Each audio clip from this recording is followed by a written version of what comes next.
کیا آپ جانتے ہیں نبی کریم صلی اللہ علیہ وآلہ وسلم نے کمر درد اور گردے کے درد کے لیے ایک ایسا علاج بتایا جو آج بھی ہر گھر میں موجود ہے۔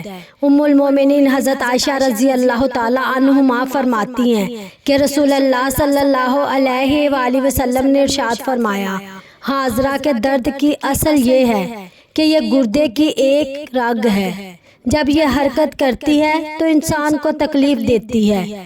ابلے ہوئے پانی اور شہد کے ساتھ اس کا علاج کریں۔ اس حدیث میں رسول اللہ صلی اللہ علیہ وآلہ وسلم نے حاضرہ یعنی پہلو یا کمر کے درد کے بارے میں بتایا کہ یہ گردے کے علاقے کی ایک رگ سے متعلق تکلیف ہے۔ آپ صلی اللہ علیہ وآلہ وسلم نے اس کے علاج کے لیے ابلے ہوئے پانی اور شہد کے استعمال کی رہنمائی فرمائی۔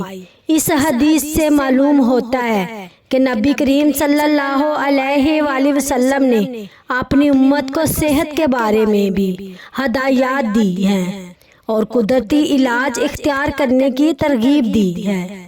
شہد اللہ تعالیٰ کی ایک عظیم نعمت ہے جس میں شفا اور فائدہ رکھا گیا ہے۔ بیماری میں علاج اختیار کرنا سنت ہے اور اللہ کی دی ہوئی قدرتی نعمتوں سے فائدہ اٹھانا چاہیے۔